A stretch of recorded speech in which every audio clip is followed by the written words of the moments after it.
Hi, today is a bit of a lovely one for me in that I'm talking about men's fragrances. I actually started out in journalism as a male grooming editor, so it's a treat for me to come back to it. And also a real treat for me to be talking about perfume because perfume is my favourite thing. I love it more than makeup, skincare, anything. It's something I'm really obsessed with. So it was an absolute treat for me to spend many hours wandering around Liberty and Selfridges and various perfumers playing with stuff and trying to choose my top 6.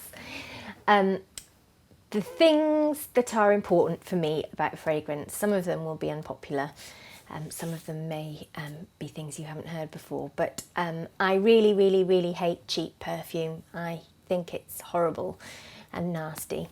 Cheap perfume smells cheap. There is just no two ways about it. And that's not my opinion, that's just a fact. To make proper perfume, you need good quality, raw ingredients, raw materials. And if you don't have those things, you make synthetics. So perfumers cut corners by making synthetic versions of pure flower oils, spices and herbs and so on. They use made up ones that are made in a laboratory, much like the scent in your toilet cleaner is made. And that's how they cut corners, and the result is that lots of perfume smells like toilet cleaner or air freshener. That really fake and synthetic. Good quality, expensive perfume made from good quality, expensive raw ingredients just smells better, in my opinion and in practically any perfumer's opinion. So I think you need to spend some money, whether you're a man or a woman.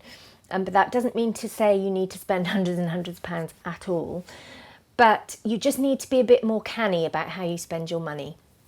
When you go to, say, a department store and buy the latest designer fragrance, it can cost you a fortune, it can cost like 40 quid or something. Most of that money has gone on things like bottles, glossy advertising campaigns, department store placements and so on. If you spend the same amount of money in a decent perfumer's, the chances are that more money has gone on the raw ingredients. Because although I'm saying cheap perfume smells nasty, expensive perfume can also smell cheap because they spend the money on everything but the perfume. So as a general rule of thumb, if you go to perfumers like, say, Diptyque, Roger Dove Haute Perfumery at Harrods, which is an amazing place, Liberty, they will tend to sell perfumes that have much better raw ingredients where the money is actually in what's called the juice inside the bottle, the juice being the actual perfume, not all the guff that goes with it. I often think with department store designer perfumes, the last thing they think about is the perfume. It's all about the image, and that really frustrates me because the perfume inside should be the most important thing. The other thing about those sorts of fragrances is that they are so popular that everyone smells the same. Any woman will be able to name 5 men probably in her life who've worn Issey Miyake Odyssey, for example, for about 15 years. It's all anybody wore. So much nicer to go for something more individual and a bit more unique, because perfume should be personal to you. It should remind people of you, not of 15 other men. But that doesn't mean to say you have to go for really rare and obscure brands. For example, Tom Ford makes amazing perfume. Like everything Tom Ford does, he's really obsessive and nerdy and a bit OCD about everything. So the resulting perfume is always really good quality. This one, Grey Vetiver, is one of my absolute favourites. It just suits everyone. It's really elegant. It's great for men perhaps who are a bit scared of wearing perfume or have been put off by it in the past, because it's just kind of very appropriate and suits everyone. It works really well for day or for night. All his fragrances are brilliant. Creed is another fragrance house that I love. Creed's a very old fragrance house, and it's only available in certain department stores and boutiques. And this one, Green Irish Tweed, oh, it's just bliss. It was worn by John F. Kennedy and Robert Redford. It's such a classic. Again, very appropriate on everyone. But even in department stores, if you go to somewhere like a Chanel counter or Dior, They are still very, very good quality fragrance houses who take their perfume very seriously. And a Chanel fragrance is likely to be of a very good quality, as is a Christian Dior fragrance or a Guerlain fragrance, for example. And those are available in your local boots. So I'm not saying you have to hunt high and low. It's just about being a bit more discerning. Now, when it comes to buying fragrance, there are a few things that will make the process easier for you, because I know it can be very daunting. As I say, go to a very good quality perfumer and get a load of strips. These are from the column, actually. They're all Liberty strips. As you can see, I've written fragrance names on them, because if you don't keep tabs of what fragrances are called, they'll all just blend into one. You will no longer recognise what's what, and you just won't remember. So take a pencil with you and write down the perfume as you're testing them down the side. Then just take your fragrance you're testing and you spray it on these strips. Now, any good department store will have these strips, by the way, and they're just like a thick absorbent card, a bit like blotting paper, and they just absorb the fragrance very well. After you sprayed it onto the strip, just give it a few seconds to dry down. The reason you need to do this is when you first spray perfume, you get a hit of alcohol, and that alcohol evaporates, and it's only when that alcohol evaporates that you'll really get the smell of the perfume. That alcohol, the preservative in it, is the first smell you'll get, so just leave it to dry down for a second. Drying down is what they call it in the perfumery industry. Then you'll get your first smell when that alcohol is evaporated.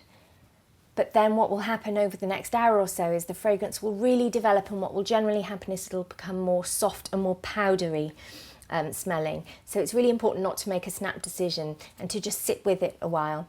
Put it back in your pocket, put it in a paper bag to protect it. Come back to it in an hour and see how you feel. If you still love it, put it on your skin. And you can repeat this process 4 or 5 times, and then maybe just choose the favourite one to put on your skin. Maybe ask for a sample. People like Diptyque and Jo Malone and Le Centre often have samples that you can take away and just live with for a while. When you're shopping for fragrances and you're testing tons and tons and tons of them, what happens is your nose just becomes a bit disorientated and you stop being able to tell the difference, and everything just starts smelling the same. In those cases, a good perfumer will very often have a little bowl of coffee beans.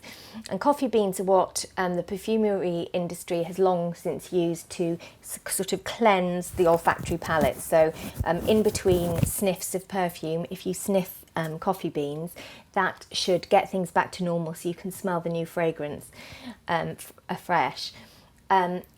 What you can do, and what I've certainly done in the past, is get a little Ziploc sandwich bag and just put in some fresh coffee yourself, only a tiny little bag, shove it in your pocket, shove it in your bag, and that will just stop you from becoming confused and being able to choose your fragrance. When you've got all your strips, you've narrowed it down to 1 or 2, you've worn them on your skin, at that point, just go for it and buy the fragrance. Just a quick note on what fragrances are.